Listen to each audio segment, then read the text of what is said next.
கர்த்தருடைய பரிசுத்த நாமத்துக்கு மகிமையும் கனமும் துதியும் உண்டாகட்டும். மீண்டுமாக ஆன்லைன் மூலமாக உங்களை சந்திப்பதிலே மிக்க மகிழ்ச்சி அடைகிறேன்.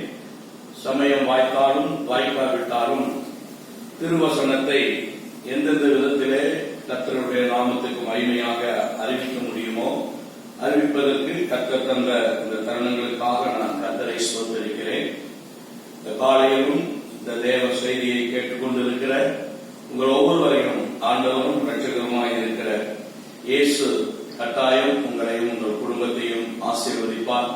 ஜெபத்தோடு அவருடைய திருப்பிரசன்னத்திலே உங்களை தாழ்த்தி இந்த செய்தியை தேவ சமூகத்திலே ஒப்புக் கொடுத்து அர்ப்பணித்து அதற்கென்று நீங்கள் கேட்கிற பொழுது நிச்சயமா இது உங்களுக்கு ஆசீர்வாதமாய் இருக்க கர்த்தர் கிருபை தருவார். ஒரு வசனத்தை வாசிக்கலாம். யோவான் சுவிசேஷம் 9ஆம் அதிகாரம் 31வது வசனம். யோவான் 9:31. பாவிகளுக்கு தேவன் செவி கொடுக்கிறது இல்லை என்று அறிந்திருக்கிறோம். ஒருவன் தேவ பக்தி உள்ளவனாய் இருந்து அவருக்கு சித்தமானதை செய்தால் அவனுக்கு செவி கொடுப்பார். ஒருவன் தேவ பக்தி உள்ளவனாய் இருந்து அவருக்கு சித்தமானதை செய்தால் அவனுக்கு செவி கொடுப்பார். கண்களை மூடி ஒரு நிமிடம் ஜெபிக்கலாம். அன்பின் நல்ல பிதாவே, இயேசுவின் விலையேற பெற்ற பரிசுத்த பாதத்திலே உம்முடைய பிரசன்னத்திலே இந்த காலையிலே உம்மிடத்திலே எங்களை ஒப்புக் கொடுக்கிறோம். கர்த்தாவே இயேசுவே, உம்முடைய ஜீவ வசனத்தை நீ உம்முடைய ஆணியிடப்பட்ட கரத்திலே தொட்டு பரிசுத்த ஆவியினால் இந்த வசனத்தை அபிஷேகித்து உம்முடைய வார்த்தை எப்பொழுதும் ஆவியும் ஜீவனுமாய் இருக்கிறது என்பதை இப்போதும் நீ உம்முடைய பிரசன்னத்தினால் இதை விளங்க செய்ய வேண்டும் என்று நான் வேண்டுகிறேன். உம்முடைய வார்த்தையை நீரை ஒவ்வொருவருக்கும் ஆசீர்வதியும். யாரெல்லாம் இந்த செய்தியை கேட்கிறார்களோ அவர்களுக்கு ஆண்டவர் உம்முடைய வார்த்தையை வாசிக்க போகிற வார்த்தைகளை ஆசீர்வதித்து ஒவ்வொருவருக்கும் இதை ஆசீர்வாதமாக இருக்க உதவி செய்யும். தடைகள் டிஸ்டர்பன்ஸ் எல்லாம் நீக்கிவிடும். பரிசுத்த ஆவியானவர் பேசுவீராக. இயேசுவின் நாமத்தில் தாழ்மையோடு வேண்டுகிறோம் நல்ல பிதாவே, ஆமென். ஒருவன் தேவ பக்தி உள்ளவனாய் இருந்து அவருக்கு சித்தமானதை செய்தால் அவனுக்கு செவி கொடுப்பார். அன்பானவர்களே, நம்முடைய தேவன் தம்முடைய பிள்ளைகளுடைய வேண்டுதல்களுக்கு, விண்ணப்பங்களுக்கு, ஜெபங்களுக்கு அவர் பதில் கொடுக்கிறவர், பதில் கொடுக்க வேண்டும். வேதம் அப்படி சொல்லுகிறது. அப்படி நம்முடைய வேண்டுதல் விண்ணப்பங்களுக்கு பதில் கொடுக்காவிட்டால் பதில் கொடுப்பதற்கு நாம் என்ன செய்ய வேண்டும் என்று இங்கு எழுதப்பட்டிருக்கிறது. ஒருவன் தேவ பக்தி உள்ளவனாய் இருந்து அவருக்கு சித்தமானதை செய்யும் போது அவர்களுடைய வேண்டுதல்களுக்கு அவர் பதில் கொடுக்கிறவராய் இருக்கிறார். கர்த்தருடைய பரிசுத்த நாமத்துக்கு மகிமை உண்டாகட்டும். அவருக்கு சித்தமானதை நாம் அவர் சொல்கிறதை கேட்கிற பொழுது அவர் நமக்கு பதில் தருகிறவர். கர்த்தருக்கு ஸ்தோத்திரம். யாருக்கு பதில் கொடுக்கிறார்? ஒருவன் தேவ பக்தி உள்ளவனாய் இருந்து. அப்போ பக்தி உள்ளவர்களுக்கு கர்த்தர் தேவை கொடுக்கிறார் என்று எழுதப்பட்டிருக்கிறது. பொதுவாக உலகத்திலே 3 விதமான பக்தியுள்ள கூட்டங்களை காணலாம். அது ஆவிக்குரிய விதமாய் இருந்தாலும் சரி அல்லது உலக பிரகாரமாய் இருந்தாலும் சரி, பொதுவாக நீங்கள் பார்க்கலாம். ஒரு கூட்டம் பக்தி உள்ள கூட்டம், இன்னொரு கூட்டம் தேவ பக்தி உள்ள கூட்டம், இன்னொரு கூட்டம் தேவ பக்தி வைராக்கியம் உள்ள கூட்டம். பக்தி உள்ள கூட்டம், தேவ பக்தி உள்ள கூட்டம், தேவ பக்தி வைராக்கியம் உள்ள கூட்டம். நீங்கள் இதில் எந்த இடத்துல இருக்கிறீர்கள் என்பதை நீங்கள் இந்த காலையில யோசித்துக் கொள்ளுங்கள். பக்தி என்பது பொதுவாக எல்லாருக்கும் இருக்கிற ஒன்று. ரோடுகளிலே போகும்போது அவர்களுடைய நம்பிக்கையின்படி அவர்களுடைய கோயில்களையோ அல்லது அவர்கள் நம்பி இருக்கிற நம்பிக்கைகளை அவர்கள் பார்க்கிற பொழுது தங்களை அறியாமல் கையெடுப்பார்கள். அப்புறம் கழுத்திலையும் நெஞ்சிலையும் அடித்துக் கொள்வார்கள். இது பொதுவாக எல்லாருக்கும் காணப்படுகிற பக்தி.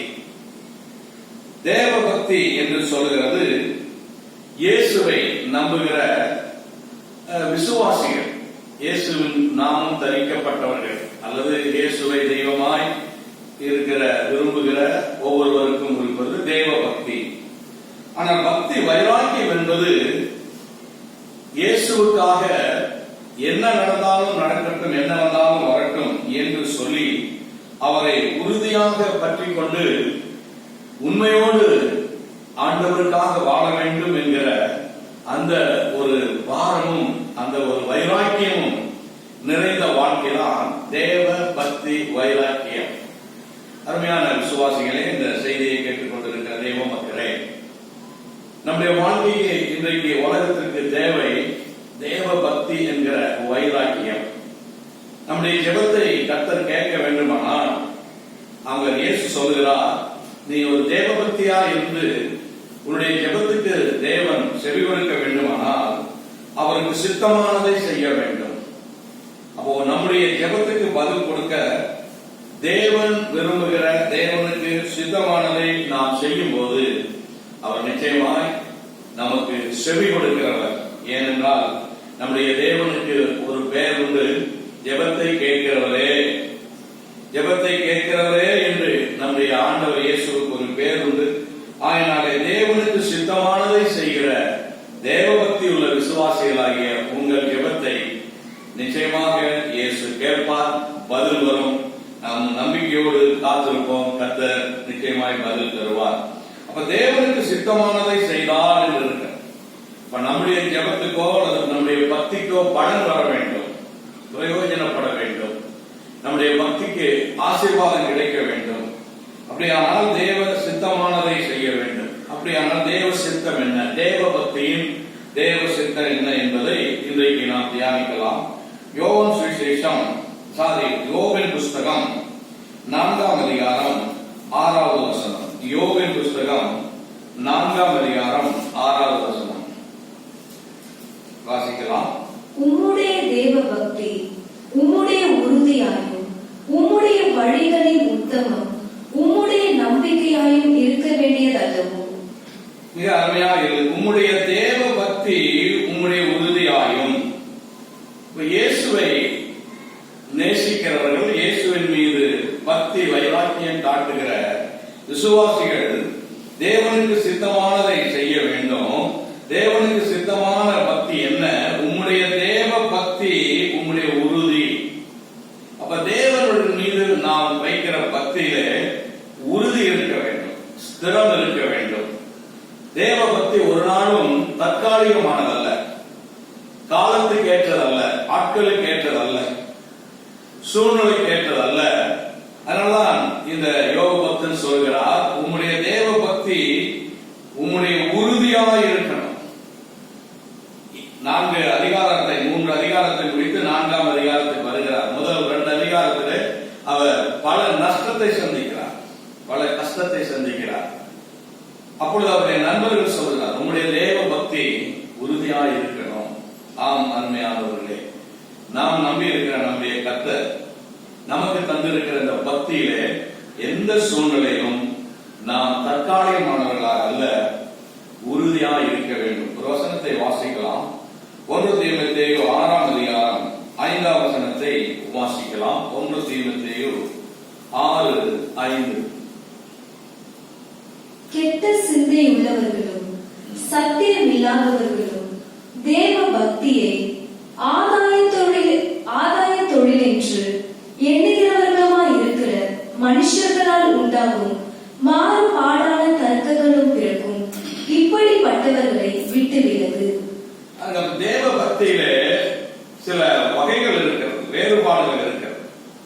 இங்கே எழுதப்பட்டிருக்கிறது, கெட்ட சிந்தை உள்ளவர்களும் சத்தியம் இல்லாதவர்களும் தேவ பக்தியை ஆதாய தொழில் என்று எண்ணுகிறவர்களுமாய் இருக்கிற மனுஷர்களால். இப்படி இருக்கும், இது உண்டு. பக்தியாக இருப்பார்கள், வெளியே பார்க்கும்போது நமக்கு ஆச்சரியத்தை கொடுக்கும், அப்படிப்பட்ட ஒரு பக்தி உள்ளவர்களாய் காண்பார்கள். ஆனால் அது எப்படிப்பட்டதாக இருக்கவா? கெட்ட சிந்தை உள்ளவர்கள், சத்தியம் இல்லாதவர்கள்.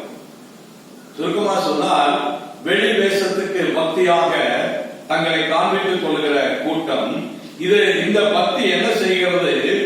அருமையானவர்களே, ஆதாய தொழில் அவர்கள் பிழைப்பதற்கு அல்லது வாழ்வதற்கு ஒரு தொழிலாக, அவர்களுடைய வருமானத்துக்கு ஏற்ற ஒரு வேஷமாக உலகத்திலே இந்த தேவ பக்தி இருக்கிறது. விசுவாசிகளாகிய நமக்கு அப்படி அல்ல.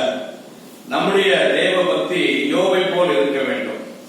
யோபுக்கு எத்தனையோ விசுவாசத்துக்குரிய அல்லது பக்திக்குரிய சோதனைகள் வந்த போதும் அவர் தம்முடைய பக்தியிலே உறுதியாக இருக்கிறதை காண முடியும். அவர் தம்முடைய பக்தியிலே உண்மையாக இருக்கிறதை காண முடியும். அதனால உங்களுடைய தேவ பக்தி உறுதியாக இருக்கிறது.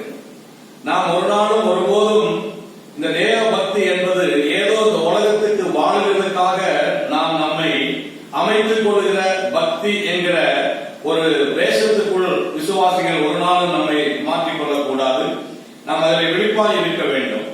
நாம் தேவன் மீது வைத்திருக்கிற அன்பு அல்லது தேவன் மீது வைத்திருக்கிற பக்தி அதில் உறுதியாக இருக்க வேண்டும். அது அந்த பக்தி நம்முடைய வாழ்க்கையில எண்ணத்தை கொண்டு வரும். ஒரு நல்ல தேவ பக்தி உள்ள மனிதன் எப்படி இருப்பார்? அதே 1 தீமோத்தேயு 6ஆம் அதிகாரம் 6ஆம் வசனம் அடுத்த வசனம் சொல்லுகிறது, வாசிங்கள். போதும் என்கிற மனதுடனே கூடிய தேவ பக்தியே மிகுந்த ஆதாயம். அப்ப உண்மையான பக்தி என்ன?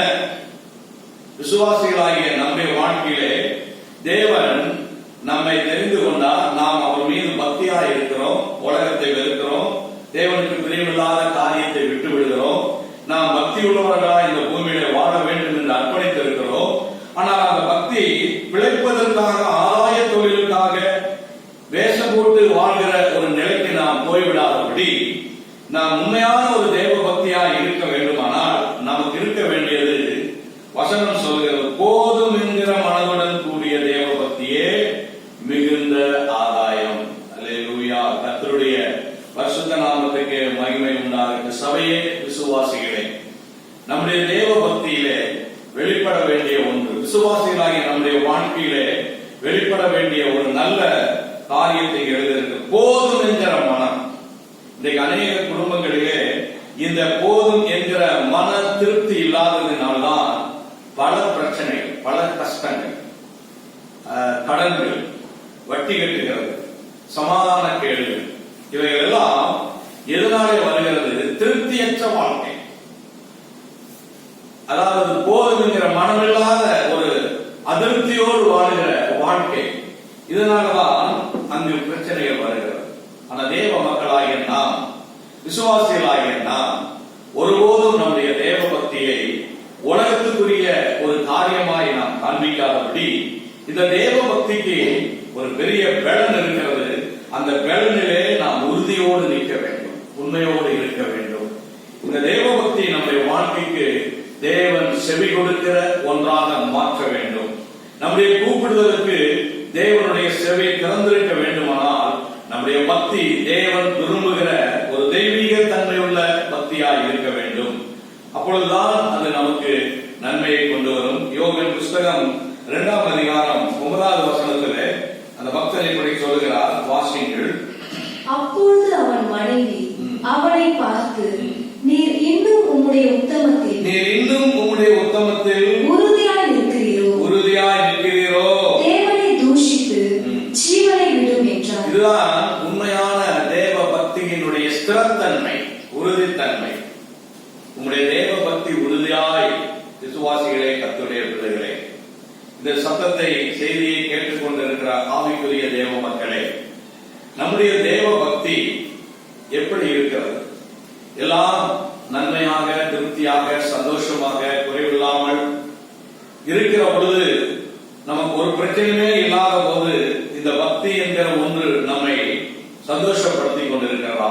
அல்லது யோபை போல எல்லாமே எதிர்மறையாக இருக்கும்போது, நஷ்டமாய் இருக்கும்போது, கஷ்டமாய் இருக்கும்போது, தாங்கிக் கொள்ள முடியாத சூழ்நிலையிலும் இந்த யோபு தன்னுடைய உத்தமத்திலே, தன்னுடைய தேவ பக்தியிலே உறுதியாய் இருந்தார். அருமையானவர்களே, ஒருவன் தேவ பக்தி உள்ளவனாய் இருந்தால் அவருக்கு சித்தமானதை செய்கிறவனை அவர் செவி கொடுப்பார்.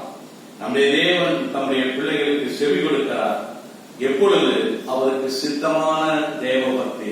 ஆதாய தொழிலுக்காக அல்ல, பிழைப்புக்காக அல்ல, ஏதோ ஒரு மதத்தை சார்ந்திருக்க வேண்டும் என்கிற ஒரு வெளி வாழ்க்கைக்காக அல்ல.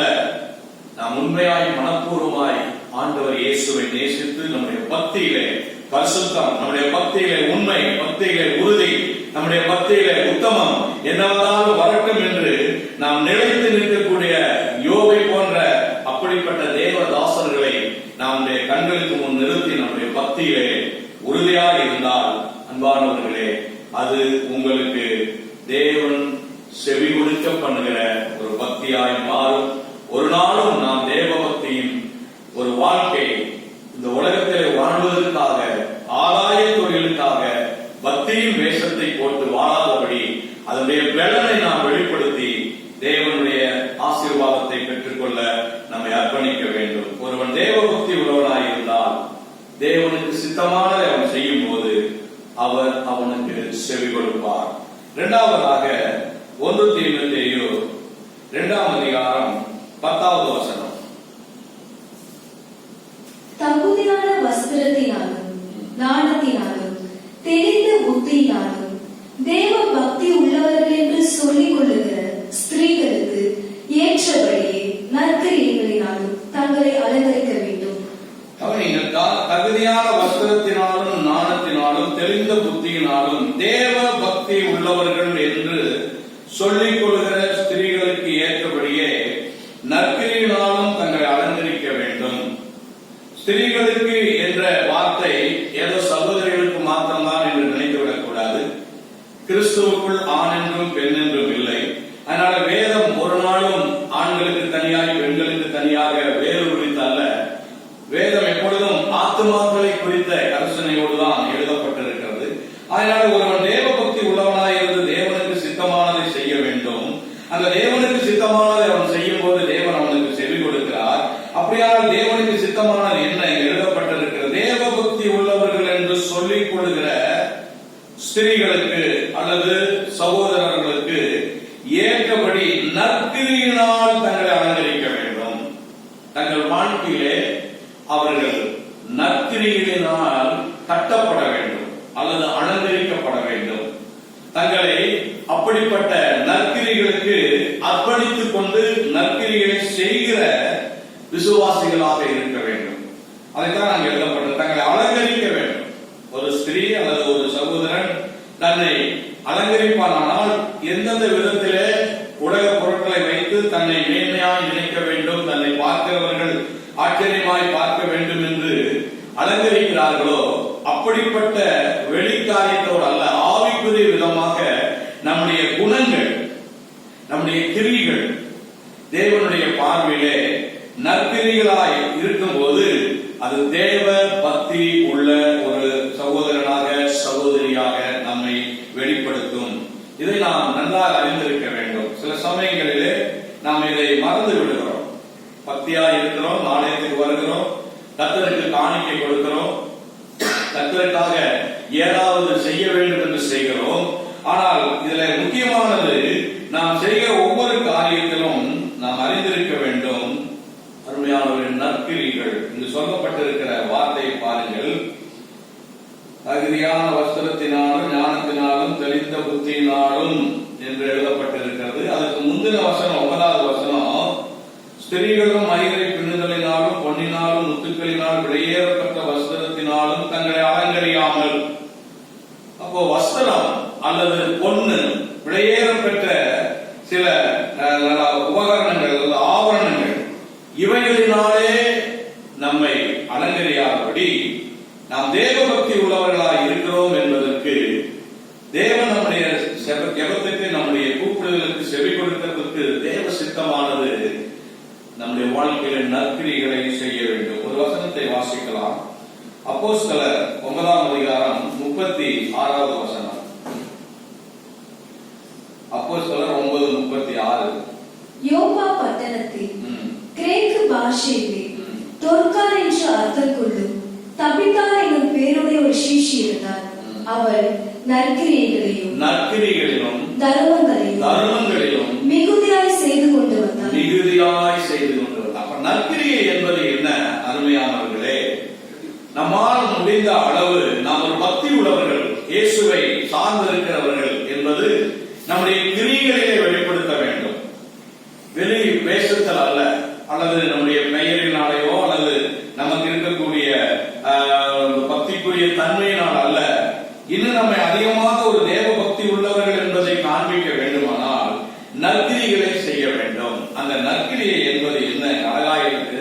நற்கிரியினாலும் தான தர்மங்களினாலும் தொற்கால் என்கிறதான அந்த அருமையான ஒரு வயதான தாயார் அவள் நற்கிரியை செய்தால் தான தர்மம் பண்ணினார். ஏழைகளுக்கும் திக்கற்றவர்களுக்கும் எளியவர்களுக்கும் வாழ்க்கையில இல்லாதவர்களுக்கும் கொடுக்கக்கூடிய நல்ல இருதயம் உள்ள ஒரு ஸ்திரியாய் இருந்தார். இதுதான் நற்கிரியை. விசுவாசிகளாகிய நாம், தேவபக்தி உள்ளவர்களாகிய நாம் இந்த நாட்களிலே எவ்வளவோ பிரச்சனைகள் சூழ்ந்திருக்கிற சூழ்நிலையிலே நம்மால் முடிந்த அளவு இயேசுவின் நாமத்துக்காக நற்கிரிகளை செய்து தேவபக்தி உள்ளவர்களாய் இருக்கிறோம் என்பதை காண்பிக்கலாம். இன்னொரு வசனம் தீத்துவினுடைய புஸ்தகத்திலே 2ஆம் அதிகாரம் 14ஆம் வசனம், 3ஆம் அதிகாரம் 1வது வசனம், 8வது வசனம், 14வது வசனம் எல்லாம் வாசித்து பார்த்தால் ஒரு விசுவாசி அல்லது தேவனை ஏற்றுக்கொண்ட ஒரு பக்தி உள்ளவன் தன் வாழ்க்கையில் எப்படி நடக்க வேண்டும் என்பதை இங்கு மிக தெளிவாக பவுல் சொல்கிறார். தீத்துவுக்கு 2:14, 3:1, 3:8, 3:14 இவைகளை நீங்கள் எடுத்து வாசிப்பீர்களானால் இவைகள் எல்லாம் எழுதப்பட்டிருக்கிறது நற்கிரியை குறித்து, நல்ல கிரிகளை குறித்து. ஒரு செடி நல்ல செடி என்று சொன்னால் அதனுடைய பலனை கண்டு சொல்லலாம், இது நல்ல சுவையுள்ள செடி, இனிப்பான செடி, இது நல்ல செடி என்று. அதுபோல வாழ்க்கையில நாம் தேவனுக்கு முன்பாக பக்தியுள்ளவர்களாக இருக்கிறோம் என்பதற்கு நம்முடைய கிரிகள் வெளிப்பட வேண்டும். அது என்ன கிரிகள்? தேவனுக்கு மகிமையை உருவாக்கவும், ஏழைகளுக்கும் திக்கற்றவர்களுக்கும் எளியவர்களுக்கும் நம்முடைய கைகளை திறந்து நம்முடைய மனதை திறந்து நம்மால் முடிந்த அளவு செய்கிறதான நல்ல காரியங்கள் தேவனுடைய பார்வையிலே நற்கிரிகளாய் இருக்கிறது. இப்படிப்பட்ட அலங்காரத்தை, இது ஒரு அலங்காரம் என்கிறார். இது நம்முடைய வாழ்க்கையிலே நம்மை அலங்கரிக்க வேண்டிய ஒரு நல்ல அலங்காரமாக இருக்கிறது. இப்படி நாம் செய்யும் போது தேவனுடைய பார்வையிலே பக்தி உள்ளவர்கள், தேவ பக்தியாய் இப்படி இருக்கிறவருடைய கூப்பிடுதலுக்கு கர்த்தர் செவி சாய்ப்பார். இது தேவனுக்கு சித்தமானது. நம்முடைய இந்திய தேசத்திலே ஒரு அருமையான தாயார் இருந்தார்கள், மதர் தெரசா என்று சொல்கிறவர்கள். அவர்கள் நம்முடைய இந்தியாவுக்கு வந்து இயேசுவின் நாமத்தை மகிமைப்படுத்துவதற்கு அவர்கள் அதிகமாக இந்த நற்கிரிகளை செய்தார்கள். குஷ்டரோகம் உள்ளவர்களை கையில தொட்டு கழுவி அந்த புண்ணுகளுக்கெல்லாம் மருந்து வைத்து அவர்களை அன்போடு நேசித்து அவர்களோடு மிக பணிவாய் நடந்து கொண்டார்கள். இதை பார்த்தவர்கள் ஆச்சரியப்படுவார்கள். வேதத்தின்படியே குஷ்டரோகம் உள்ளவர்கள் அவர்களோடு நெருங்கக்கூடாது, அவர்கள் தீட்டுள்ளவர்கள், அது தேவன் கொடுத்த சாபம் என்றெல்லாம் பழைய ஏற்பாட்டில் இருக்கிறது. ஆனால் புதிய ஏற்பாட்டுக்கு வருகிற பொழுது இயேசு நமக்கு ஒரு பாடத்தை கற்றுக் கொடுக்கிறார். அதனால இப்படிப்பட்டவர்களை பார்த்து மனது உருகி இயேசு சுகம் கொடுத்தது போல இந்த அருமையான தாயாரும் தன் ஜீவியத்திலே வாலிப வயதிலே அவர்கள் நற்கிரிகளை செய்தார்கள். இதுதான் ஆண்டவருடைய பார்வையிலே தேவ பக்திக்குரிய வெளிப்பாடு. ஒருவன் தேவ பக்தி உள்ளவனாய் இருந்தால் தேவனுக்கு சித்தமானதை செய்யும் போது அவர் அவனுக்கு செவி கொடுப்பார். உங்களுக்கு கர்த்தர் செவி கொடுக்க வேண்டுமானால் அருமையான சகோதரனே சகோதரியே, நீங்கள் தேவ பக்தி உள்ள தேவ மக்களாய் இருக்க வேண்டுமானால் நீங்கள் நற்கிரியினாலே உங்கள் வாழ்க்கை அலங்கரிக்கப்பட வேண்டும். அதுவே தேவனுடைய பார்வையிலே தேவ சித்தத்தை செய்ய வைக்கிறது. மூன்றாவதாக யாக்கோபின் நிருபம் 1ஆம் அதிகாரம் 26வது வசனம். யாக்கோபின் நிருபம் 1ஆம் அதிகாரம் 26வது வசனத்தை வாசிங்கள். உங்களில் ஒருவன் தன் நாவை அடக்காமல் தன் இருதயத்தை வஞ்சித்து தன்னை தேவ பக்தி உள்ளவன் என்று எண்ணினால் அவனுடைய தேவ பக்தி வீணாயிருக்கும். நீங்கள் உங்களில் ஒருவன் தேவ பக்தி உள்ளவனாய் இருந்தால், வசனம் மிக தெளிவாக சொல்கிறது, யோசித்து பாருங்கள், மிக அருமையாக இருக்கிறது. ஒருவன் நாவை அடக்காமல் தன் இருதயத்தை வஞ்சித்து தன்னை தேவ பக்தி உள்ளவன் என்று எண்ணினால் அவனுடைய தேவ பக்தி வீணாக இருக்கும். கர்த்தருடைய பரிசுத்த நாமத்துக்கு மகிமை உண்டாகட்டும். ஒருவன் தேவ பக்தி உள்ளவனாய் இருக்கான். அந்த தேவ பக்தி உள்ளவனாய் இருந்து தேவனுக்கு சித்தமானதை செய்ய வேண்டும். தேவனுக்கு சித்தமானது என்ன? அவன் தன் நாவை அடக்க வேண்டும். ஒரு விசுவாசிகள், தேவ பக்தி உள்ளவர்கள் எப்படி பேச வேண்டும், எதை பேச வேண்டும் என்பதை கற்றுக் கொடுக்கிற வசனம் தான் இது. இது தன் நாவை அடக்க வேண்டும். அப்படி அவன் தன் நாவை அடக்காவிட்டால் அவனுடைய தேவ பக்தி எப்படி ஆகிடலாம்? வீணாகிவிடும். அவன் பக்தி அவனுக்கு நஷ்டத்தை கொடுத்துவிடும். அவன் பக்தி அவனுடைய வாழ்க்கைக்கு வெறுமையாய் போய்விடும். அதனால நாவை அடக்க வேண்டும். கர்த்தருடைய பரிசுத்த நாமத்துக்கு மகிமை உண்டாகட்டும். நாவை அடக்க வேண்டும் என்றால் நாக்கை கட்டி வைத்து விடுகிறதல்ல, அல்லது வாயை திறக்காமல் அப்படியே கூட்டி வைக்கிறது போல அல்ல. நாம் பேசுகிற வார்த்தையை கவனித்து பக்தி விருத்திக்கு உண்டாகக்கூடிய, தேவனுடைய நாமத்துக்கு மகிமை உண்டாகக்கூடிய நல்ல வார்த்தைகளை பேச கற்றுக்கொள்ள வேண்டும். இதுதான் பக்திக்குரிய வாழ்க்கை, தேவ பக்தி வெளிப்பாடு. தேவனுடைய பிள்ளைகள், விசுவாசிகள் எதை இஷ்டம் போல பேசுகிறதல்ல, மனம் போல பேசுகிறதல்ல. ஏன்னா சொற்களின் மீதியிலே பாவம் இல்லாமல் போகாது என்று இருக்கிறது. அப்ப நாம் தேவ பக்தி உள்ளவர்களாக இருக்கிறோம் என்பதற்கு நம்முடைய நாவு, அல்லது நம்முடைய நாவின் மூலமாய் வெளிப்படுகிற பேச்சு, வார்த்தை மற்றவர்களுக்கு ஆறுதலையும், மற்றவர்களுக்கு சந்தோஷத்தையும், தைரியத்தையும், நம்பிக்கையும் உருவாக்கக்கூடிய தெய்வீக தன்மையுள்ள வார்த்தையாக இருக்கணும். அதுதான் தேவன் விரும்புகிற ஒரு மகிமையான கிரியாக இருக்கிறது. அதை யாக்கோபின் நிருபம் 3ஆம் அதிகாரம் 6ஆம் வசனம் 6-8 வாசிங்கள். 6 வாசிங்கள். நாமும் நெருப்புதான், அது அநீதி நிறைந்த உலகம். நம்முடைய அவயவங்களில் நாமானது முழு சரீரத்தையும் கரைப்படுத்தி ஆயுள் சக்கரத்தை கொளுத்து விடுகிறதாயும் நரக அக்னியினால் கொளுத்தப்படுகிறதாயும் இருக்கிறது. இந்த நாக்கினுடைய நிலைமையை பாருங்க. சாதாரண ஒரு சின்ன உறுப்பு. அவைகள் தேவன் நம்முடைய ஆவிக்குரிய வாழ்க்கைக்கு சரி, சரீர பிரகாரமான வாழ்க்கைக்கும் பிரயோஜனப்படும்படியாக, நன்மை இருக்கும்படியாக தான் வைத்தார்.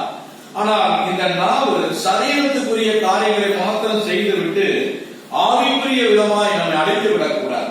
அதனாலதான் நாவு நெருப்பு என்று எழுதப்பட்டது. ஒரு சின்ன தீ ஒரு பெரிய காட்டை கொளுத்துகிறது போல நம்ம வாயின் வார்த்தை, நம்முடைய நாவலில் உச்சரிக்கிற வார்த்தை, ஒரு சின்ன வார்த்தை பெரிய ஆசீர்வாதத்தை, நன்மையை கெடுத்து விடக் கூடாது. அதனாலதான் எழுதியிருக்கிறார், அது அநீதி நிறைந்த உலகம். இப்ப இந்த நாவினாலே எல்லாம் நடக்கும். ஒருவருக்கொருவர் சமாதான கேடு, சண்டை, பிரச்சனைக்கு காரணம் நம்முடைய நாவை சரியாய் நாம் பயன்படுத்தாததுனால்தான். அது மாத்திரமல்ல, நாவானது முழு சரீரத்தையும் கரைப்படுத்தி ஆயுள் சக்கரத்தை குறைத்து விடும். நம்முடைய வாழ்க்கையை அழைத்து விடுகிறார். எழுத்தின்படியாக அல்ல, ஆவிக்குரிய விதமாய் சொல்லுகிறேன்.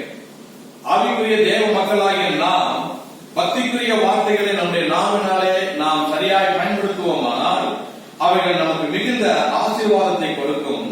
ஆனால் அதை நாம் சரியாய் பயன்படுத்தாவிட்டால் முழு ஆயுள் சக்கரத்தையும் கொளுத்தி விடும் என்று எழுதப்பட்டிருக்கிறது. 8ஆம் வசனம் அதே அதிகாரத்திலே வாசிங்கள். நாவை அடக்க ஒரு மனுஷனாலும் கூடாது, அது அடக்காத பொல்லாங் உள்ளதும் சாவுக்கு ஏதுவான விஷயம் நிறைந்ததுமாய் இருக்கிறது. நாவை அடக்க ஒரு மனுஷனால் கூடாது. ஆனால் அருமையானவர்களே, மாம்சீக சரீரத்தின்படி நம்முடைய நாவை அடக்க முடியாது. ஆனால் ஆவிக்குரிய தேவ மக்களாகிய நாம் இந்த நாவை தீமையான காரியத்துக்கு பயன்படுத்துகிறதை விட்டுவிட்டு நன்மையான காரியத்துக்கு பயன்படுத்துவோமானால் இது தானாக அடங்கிவிடும். கர்த்தரை துதிப்பதும், பாடுவதும், அவருடைய நாமத்தை குறித்து பேசுவதற்கும் பக்திக்குரிய காரியங்களை நாம் பேசுவோமானால் இந்த நாவு தீமைக்குரிய காரியங்களை பயன்படுத்தாது. அதனால நாம் வசனம் சொல்லுகிறது மிக அருமையாக, நாவை அடக்காமல் ஒருவன் தேவபக்தி உள்ளவன் என்று சொல்வானால் அது அவன் வாழ்க்கைக்கு வீணாய் போய்விடும். விசுவாசிகளாகிய நாம் இந்த நாட்களிலே எப்படி பேசுகிறோம், எதை பேசுகிறோம்? நம்முடைய வாயின் வார்த்தை நம்முடைய ஆத்மாவுக்கு பிரயோஜனமாக, கேட்கிறவர்களுக்கு நன்மையாக, ஆவிக்குரிய ஜீவியத்தினுடைய வளர்ச்சிக்கு ஏதுவாக இருக்கிறதா என்று ஆராய்ந்து சோதித்து நாம் நிதானித்து பேசுகிற விசுவாசிகளாய் இருப்போமானால் நம்முடைய தேவ பக்தி தேவனுக்கு சித்தமானது. அப்படி தேவனுக்கு சித்தமாய் இருக்கிற உங்களுக்கு செவி கொடுப்பார். அது உங்கள் வாழ்க்கைக்கு நன்மையை கொண்டு வரும். எரேமியா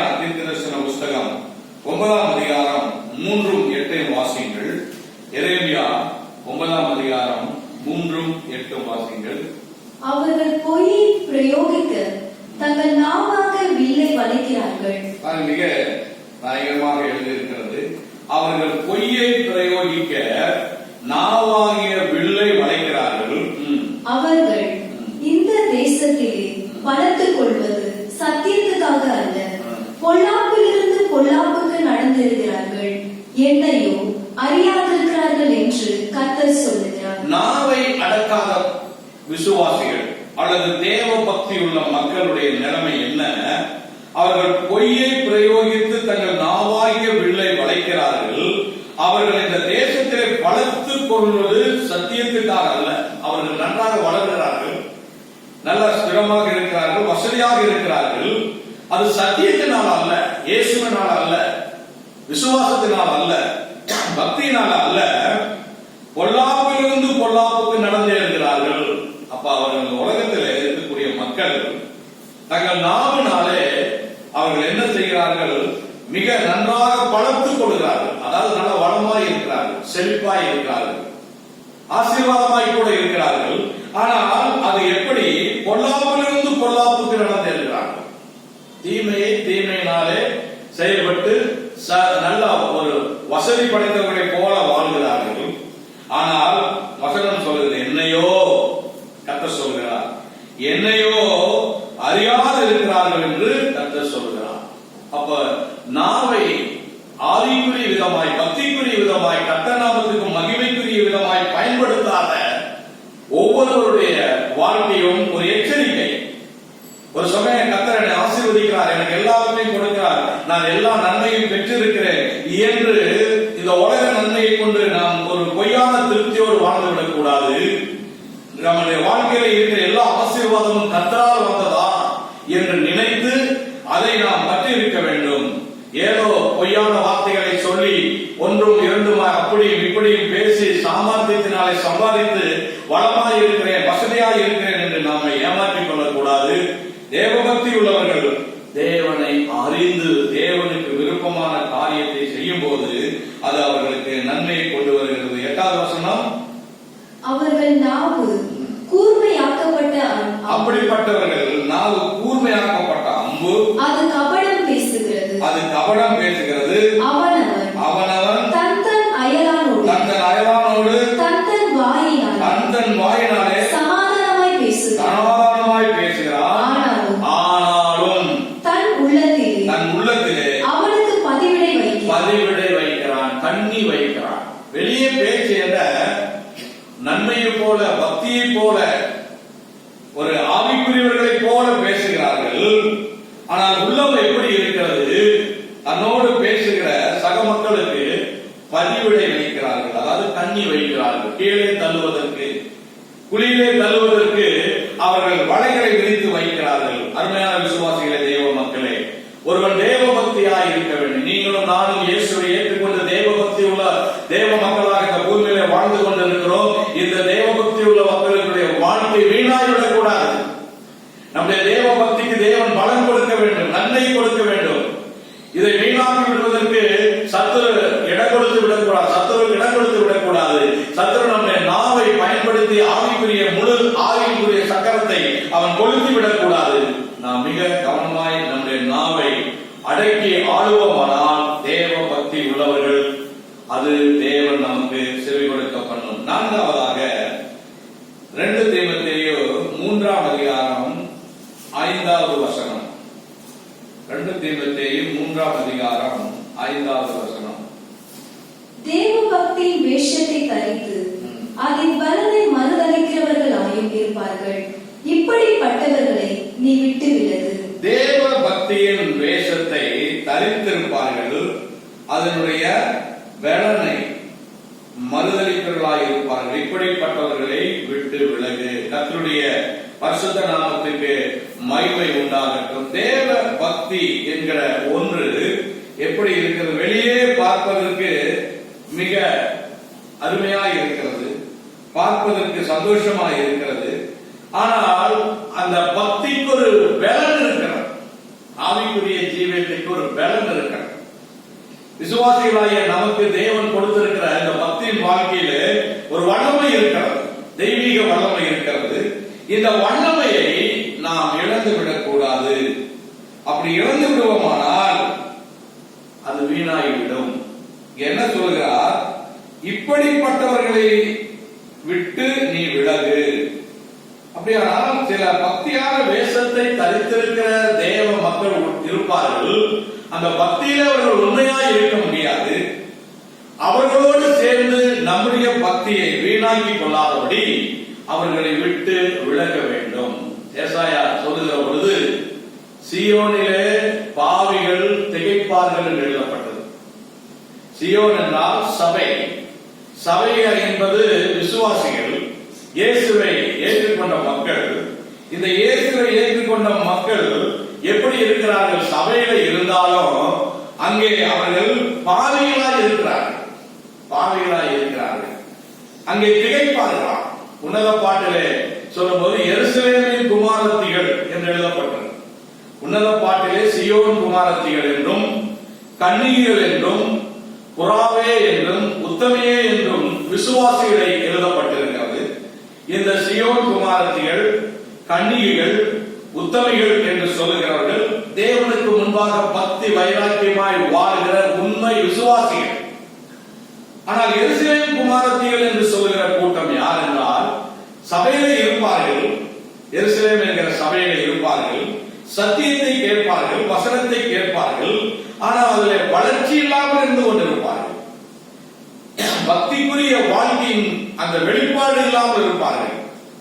வெளியே பார்க்கிற பொழுது விசுவாசிகள், வெளியே பார்க்கிற பொழுது தேவ மக்கள், ஆனால் அதற்குரிய கிரியை இல்லாத ஒரு வாழ்க்கை. அதான் தேவ பக்தியில இருந்தும் அந்த பலனில்லாத வாழுகிற ஒரு வாழ்க்கை. நீங்களும் நானும் என் புறாவே உத்தமையே ஒருத்தி என்று சொல்லி நம்மை தேவன் அழைக்க வேண்டும், இயேசு அழைக்க வேண்டும். நீங்கள் ஒரு மணவாட்டி, நாம் ஒரு மணவாட்டி, என் மணவாட்டியே, என் மணவாளியே என்று நம்மை அழைத்து நீ உத்தமி என்று இயேசு சொல்லுகிற அளவுக்கு நம்முடைய பக்தி இருக்க வேண்டும். நம்முடைய பக்தி நடத்த வேண்டும். நம்முடைய பக்தியிலே ஒரு பலன் இருக்க வேண்டும். நாம் ஒரு நாளும் எருசலேம் குமாரத்திகளை போல இருக்கிற நிலையில இருந்து கொண்டு வாழுகிற ஒரு வாழ்க்கை அல்ல. இந்த பக்திக்கு ஒரு பலன் இருக்கிறது. அதுதான் நம்மை பலப்படுத்தி ஸ்திரப்படுத்தி தேவனுடைய ராஜ்யத்திலே நம்மை கொண்டு போய் சேர்க்கிற ஒரு தெய்வீக வல்லமை. இந்த வல்லமை நம்முடைய வாழ்க்கையில் இழந்து விடக்கூடாது. ஒரு வேஷமாக நாம் வாழ ஒரு நாளும் இந்த பக்தி நம்மை ஏமாற்றி விடாதபடிக்கு நாம் கர்த்தரை பற்றி கொண்டு இருக்க வேண்டும். அதே 3ஆம் அதிகாரம் 11ஆம் வசனத்தை வாசித்து பாருங்கள். 12வது வசனம். அன்றியும் கிறிஸ்து இயேசுவுக்குள் தேவ பக்தியாய் நடக்க மனதாயிருக்கிற யாவரும் துன்பப்படுவார்கள். தேவ பக்தியாய் இருக்க மனதில் நடக்க யாவரும் துன்பப்படுவார்கள் என்று எழுதப்பட்டது. அப்போ தேவ பக்தி சில சமயத்தில் நம்மை சோதிக்கும். நம்மை பலவானா அல்லது பலவீனனா அல்லது இந்த தேவ பக்தி என்கிற வேஷமா என்பதை நம்மை ஸ்திரப்படுத்துவதற்கு சில சமயத்தில் இப்படி நடக்கும். கிறிஸ்து இயேசுவுக்குள் தேவ பக்தியாய் நடக்க மனதாய் இருக்கிற யாவரும் துன்பப்படுவார்கள். சில சமயத்திலே பாடுகள் வரலாம். விசுவாசத்திலே இயேசுவை ஏற்றுக்கொண்டு ஜீவிக்கிற தெய்வீக வாழ்க்கையிலே, பக்திக்குரிய வாழ்க்கையில உபத்திரவங்கள், கஷ்டங்கள், நிந்தைகள், அவமானங்கள் வருகிற பொழுது நாம் அதில் சோர்ந்து விடக்கூடாது. நம்முடைய பக்தியிலே உறுதியாக இருக்கணும். அதுதான் உண்மையான தேவ பக்தி. அதுதான் அந்த பக்தியிலே வரக்கூடிய பலன்.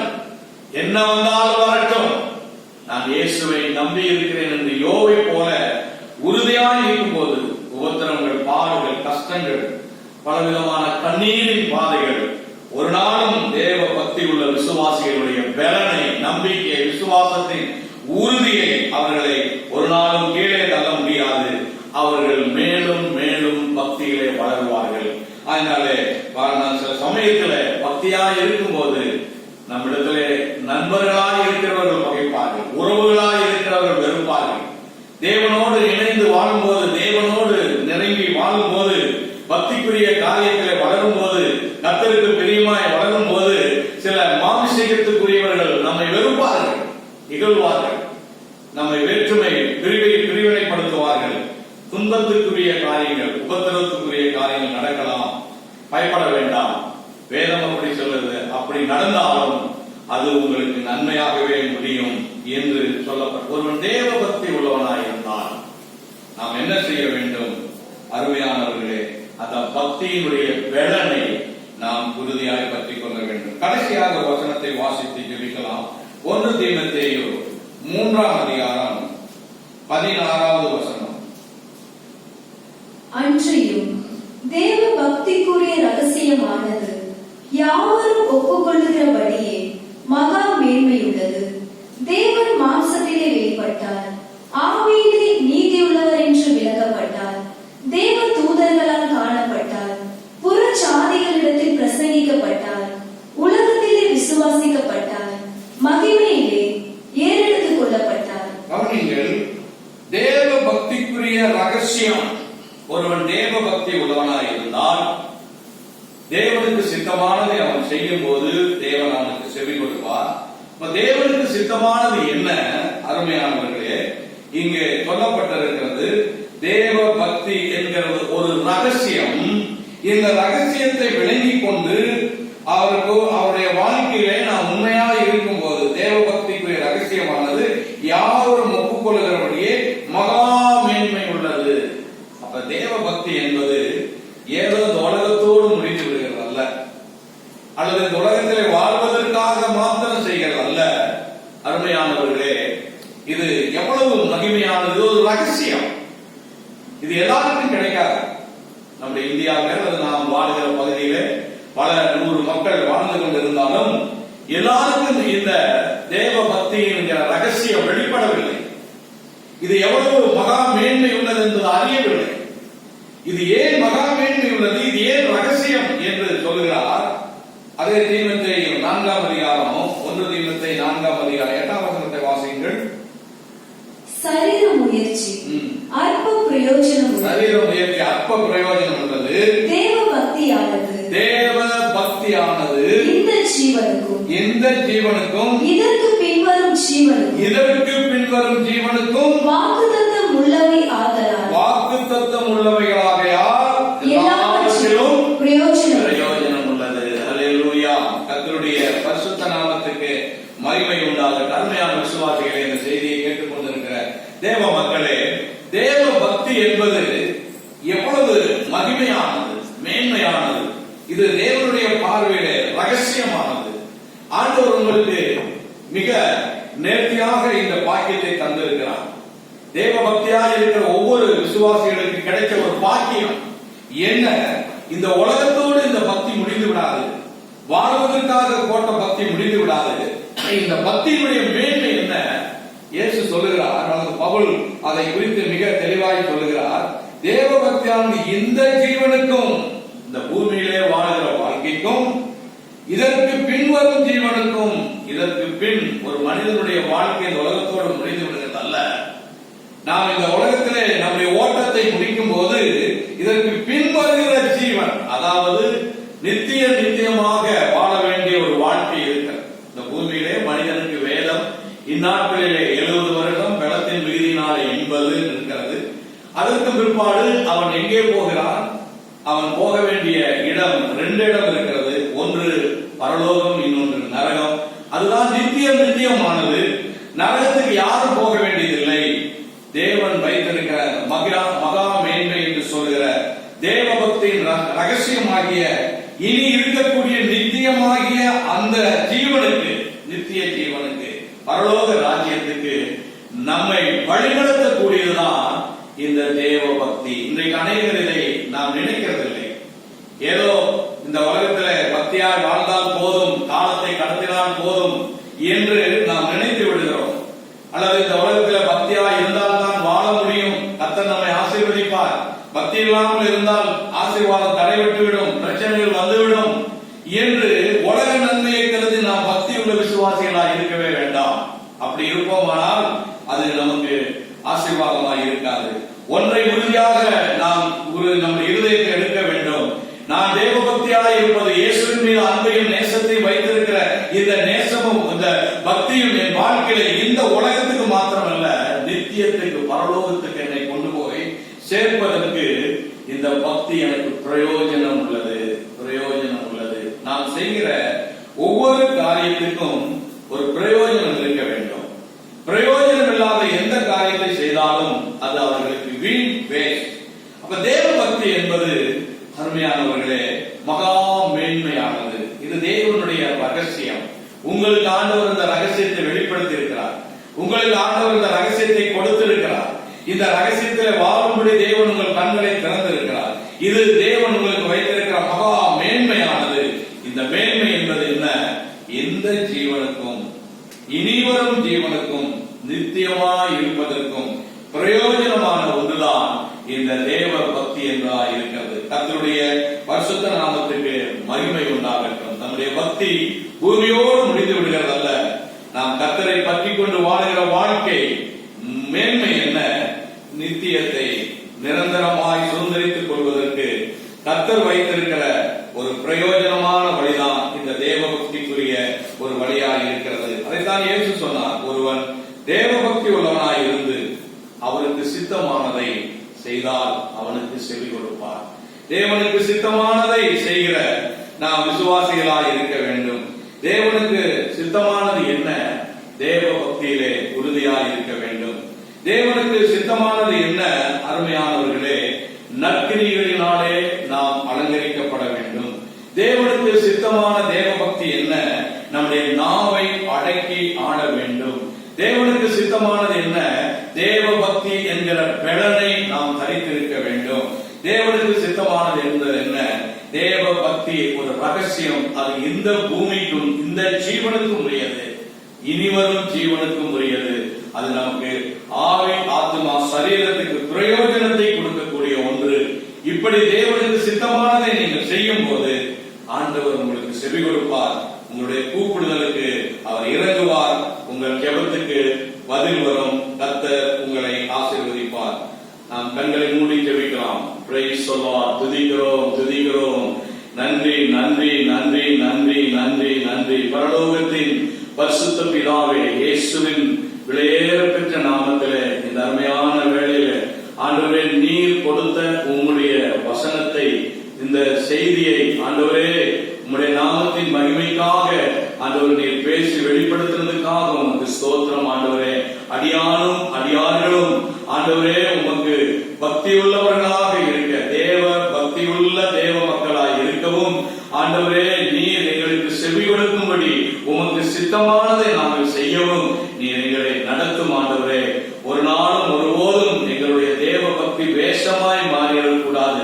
உலக வாழ்க்கைக்காக இழிவான ஆதாயத்தை இச்சிப்பதற்காக இந்த பக்தி எங்கள் வாழ்க்கையை ஏமாற்றி விடக்கூடாது. ஏசப்பா, நாங்கள் உண்மை நம்பி பற்றி கொண்டு இருக்கிற நோக்கம் இந்த பூமிக்கும் சரி இனி வரும் ராஜ்யத்துக்கும் எங்களுக்கு பிரயோஜனம் உள்ள ஒன்றாய் இருக்கிற இந்த தேவ பக்தியினாலே உண்டாகிற பலனை, பரிசுத்தத்தை, உறுதியை ஆண்டவரே எங்களுக்குள்ளே, இந்த செய்தியை கேட்கிற மக்களுக்குள்ளே, இந்த சபை விசுவாச குடும்பங்களுக்குள்ளே தேவன் இதை ஆண்டவரே பிரயோஜனப்படுத்தும். ஆண்டவரே இதை நிலைநிறுத்தும். இயேசுவே, இதை பழிக்க பண்ணி நிலைக்க பண்ணி ஒவ்வொரு மக்களும் இந்த தேவ பக்தியினால் உண்டான பலனை பெற்றுக்கொண்டு அதிலே வளர வாழ இனிவரும் ஜீவனுக்கு தங்களை ஆயத்தமாக்கிக் கொள்ள இந்த மகா மேன்மையாய் இருக்கிற ரகசியத்திலே உம்முடைய பிள்ளைகளை நீர் வைத்து காத்து நடத்துவீராக, நடத்துவீராக. உம்முடைய கரத்திலே ஒப்புக் கொடுக்கிறேன். உம்முடைய வார்த்தையை கேட்ட உம்முடைய மக்களை எங்கிருந்தாலும் இந்த பக்தியிலே வளரவும் வாழவும் ஆசீர்வதித்து நடத்தும். இயேசு கிறிஸ்துவின் நாமத்தில் தாழ்மையாய் ஜெபிக்கிறோம் நல்ல பிதாவே. ஆமென், ஆமென், ஆமென். God bless you. கர்த்தர் உங்களை ஆசீர்வதிப்பார்.